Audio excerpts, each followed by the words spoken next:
Hi kabajamtoota dhaggeeffattoota hordoftoota YouTube chaanaalee kootii akkam jirtan naguma keessanii akka nagaa taatan anis abdiin qaba. Warri haaraana taatan seenaa like share gochuun maatii na jajjabeessuu hin irraanfatinaadha. Warri na jajjabeessaa turtanis shares likes warri na gochaa turtan guddaa galatoomeessiniin jedha. Har'a kanan ani qabadee dhufee namni tokko yookiin dhiira fi dubartiin tokko nuroo walitti dhaabbatanii yeroo har'a akkuma beekamu namoonni hedduun gargar ba'anii yookiin ishiitu balleessaa qaba yookiin immoo isatu balleessaa qaba. Erga daa'ima walitti horataniis haa ta'u daa'ima walitti horatanis haa ta'u sababa dhiirati moo sababa dubartiiti kan jedhurraa xiqqoon haasa'uu barbaade.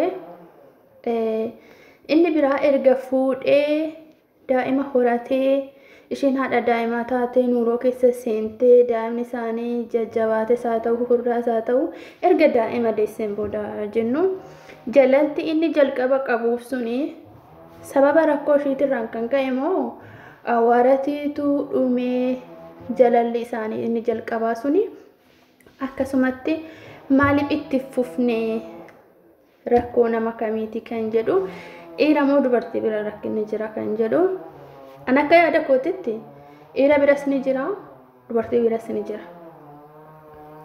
Akkanaan ilaalcha kootitti jechuudha. Akka ilaalcha keessanitti immoo koomentii alatti na barreessaa bakka ani isaatitti illee na gorsaa isiniin jedha. Hanqinni inni isa bira jiru maalidha kan irra dubbanna. Dhiirri tokko dubartii tokkoon yoo walitti dhufee jalala dhugaas ta'us sobas ta'us waan inni haa beeku garuu jalala dhugaa fakkeessee ergaatii isaa walitti dhufteen booda kasitti jijjiiramuun jira. Dhiirri tokko ergaatti deessees booda isaa ta'uu nuuroo keessa erga seenteen booda bifti kee bareedinni kee inni jalqabaa suni dubartiin tokko yoo deesse bifti ishii inni jalqabaa sunii fi yeroo odoo hin deendura odoo hin heerumin dura garaagarummaa qaba. Dubartiin tokko odoo hin heerumin dura qulqullinaa jechuun erga heerumte hin qulqulleessituu qofa osoo hin taane akka yeroo kophaastii fi erga nuuroo qabdee garaagarummaa qaba.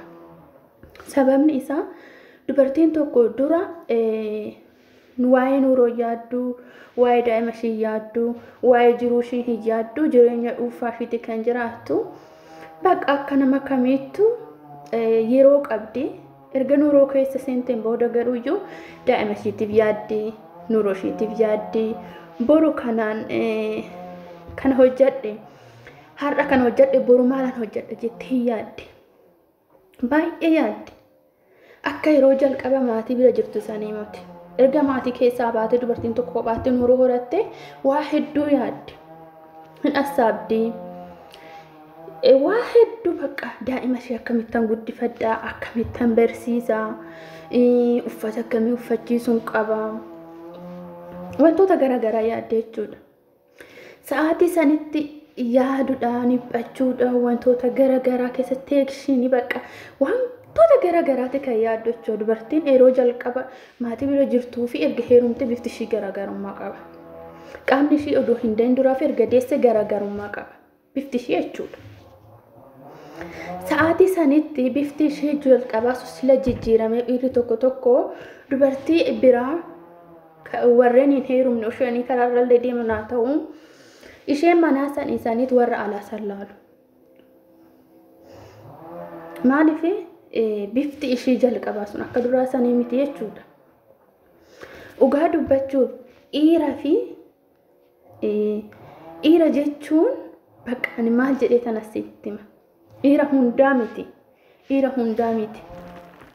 Ani heerumee nuuroo qabadhe osoo hin taane taateewwan addunyaa kanarratti jiran hunda isaa silan ilaaluuf jechuudha. Wantoota garaagaraa waanuma dhugaa jiru jechuudha.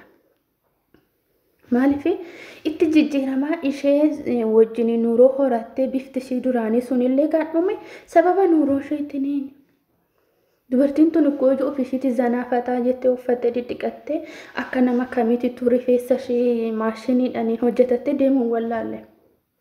garuu nuuroon xiyyatuun borurra har'arra borunaa jijjiiramti borunaan guddadhaa keessa galteeti jechuudha. Malee akka nama kamiittu of dhidhiqxee of bareechitee akka yeroo jalqaba sanitti deemuu hin dandeessi. Mirga sin qabdu jechuudha. Sa'aatii sanitti dhiirri immoo waratii deema. Waratanyaa moo ta'e dhiira hundaa miti. Dhiirri tokko dubartii akka obboleettitti yeroo hundumaa guyyaa tokko osoo ittiin jijjiiramin amala isa jalqaba jaalate saniin hamma dhuma ga'uu kan wajjin jiraatu ni jira. Dhiirri akkasittis ni jira. Kanarratti dubartiin isin balleessitu jechuu kooti miti. Dubartiin takkas dhiira manaa san dhiiftee kan dhiira biraa ilaaltu hin jira. Yeroo har'aa ilaalchi namoota tokko dubartiirra rakkoon jira jedha. Ilaalchi namoota tokko dammoo lakki dubartiirra dhiirarra jira dubartiirra rakkoon hin jiru jedha. Garuu dogongoroo hin qabnu. Dhiirarras rakkoon hin jira dubartiirras rakkoon hin jira jechuudha. Osoo hundi wal qixxee yaadee qixxee maaliif teesseedha. Amma dhiirri tokko dubartiin ishee dura hin jaalataa jalalti isaa suni kan hir'atu sababa kanaatiin waratii fidu. Maaliif viidiyoo kana like share comment gochuun namoota biraanis akkanaa keessan hin barbaada. Dhiironni haadha manaa keessan manatti dhiistanii dubartiin biraa yookiin biyya alaatii dhufte jettanii duukaa kaattas suni jireenyi teessan akkuma allaatti dhaabbata hin qabdu. Akkuma kaattaniin ooltanii jechuudha. Borus ishee biyya alaatii dhufte sanuu fuute ammas immoo isheen takka biyya alaa hoo jiraatte ishee san dhiistee raawwatte kanan biraa fuutaa jechuudha. Jireenyi ta'e jireenya dhaabbataan qabdu jechuudha. Kanuma akkuma kafana faashinii namni illee akkasitti jijjiiramuu qabeera zabana kana. Maaliif akkas ta'uu hin qabu? Abbootiin keenya koo yeroo durii odoo micayyoon isa hin ilaalin odoo innis micayyoo hin ilaalin haati fi abbaan keenya deemanii wal fuudhanii jechuudha. Gizee har'aa garuu gizee keenya kana ijaanuu arginee jaalannee tole jennee jalala keessa gallee wal fuunee daa'ima walirraa argannee erga xiqqoo turree walitti jijjiiramu. Yeroon namoota hedduu baay'een isaanii kan diigamu balaa kanaatiin. Maaliif dhiironnis jechuudha dubartoonnis ani dhiirarraa kanan dubbachuu dhufe irra caala kan rakkoo qabu ijoollee dhiirota yeroo irraa kanan argaa jirus jechuudha. Maaliif haadha manaa kee takkaa jaalattee waaqayyoon hixaa kee ganama sii baasan ishuma san wajjiniin jiraadhu. Ishii saniidha kan jiruu kee fooyyessu. Ishii saniidha kan dukkana keessaa baasu. Ishiin har'a birrii hin qabdu jettee yoo ishii ariitee kan biyya alaatii dhufte san hoo jaalatte koo birri sun boru dhumuu dandeessi. Yeroo birri sun dhumetti hoo hin ariita. Waanuma jiru gaa kun amala keetiin ariita. Ergitanyaadha shakkiin qabu. Dhiironni akkasii akkuma allaattii muka tokko gara muka biraatitti utaaluu osoo hin taane kanuma qabnu san waanuma qabnu san fokkistootaa taatu bareeddusaa taatu birrisaa qabaattu qabaachuusaa baattu kan barbaachisu yeroo har'aa jaalala. Yoo hojjette koo yoo hojii qabaatte nama isa wajjin hojjette boru jijjiiramuu dandeessa. Ishee biyya alaatii dhufte san caaluu dandeessa. Waaqayyoon hixaa kee waan lafa sii godhe lafuma sii jira jechuudha. Hixaa kee jalqabaa hattuun hin hattu kufee hin cabu si alaa hin badu. Achuma jira. Birriinis immoo fixeessa ganamaatiin uftis hin baddis. Yeroo har'aa namni qarshii irratti hundaati kan wal jaalatu. Yeroo har'aa bakka qarshii ilaalaniiti qarshii sun immoo waan umtuutti fakkaatu. Qarshii sun immoo hin umti. Boru hin umti. Jalalli immoo hin umu. Jiruu ta'e waaqayyoon umurii ta'e sii kenne keessatti yoo dagaagfattee yoo kunuunfattee yoo haaluma duraa itti fuftee jalalti hin umuus dhaabbata sin qabu. Guyyaa jalalti dhiira fi dubartii tokko gidduutti dhaabbatu hin jiru jechuudha. Yoo guyyaan ta'e geesse addunyaa tanarraa boqatte malee jechuudha. Jalalti yoomiyyuu hin badu. Immoo fa'us garuu kan moofessaa jirus kan balleessaa jirus numaa jechuudha. Numa mataa keenya kan balleessaa jiru. yeroo har'aa jaalalli hin jiru jedheetiin namni amanuun jira. Garuu jaalalli hin jira. Nama hunda biratti immoo jaalalli hin jira jechuun hin ulfaata. Nama hunda biratti miti jaalalli kan jiru. Darbee nama waan qaddase nama rabbiin qaddasee ganama dhuume dhiiras haa ta'u dubartiis haa ta'u jaalalli hin jira. Maaliif rakkoon shamarran qofarraa kan jiru? Sababa kanaatiin nuuroo isaanii keessaa bahanii rakkoon dhiirota qofarra kan jiru osoo hin taane gara lachiitu rakkinni hin jira. Rakkina kana immoo kan mari'atanii furuu qaban isaanuma mataa isaaniiti warra nuuroo keessa jiru isaanii jechuudha.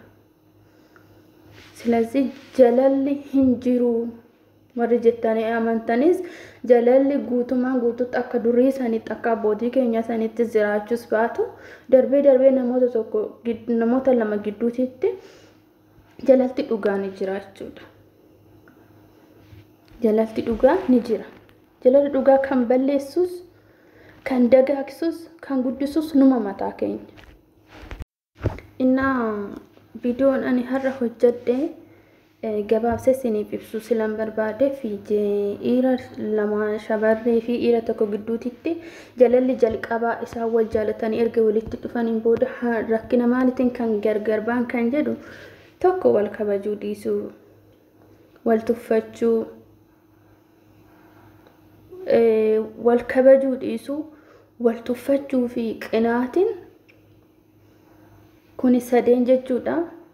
Namni tokko erga nuuroo dhaabbateen booda ni qanna'a taanaan, ni tuffata taanaan, in kabaju taanaan yoomiyyuu jaalalti nama sanii dagaagus hin dandeessu.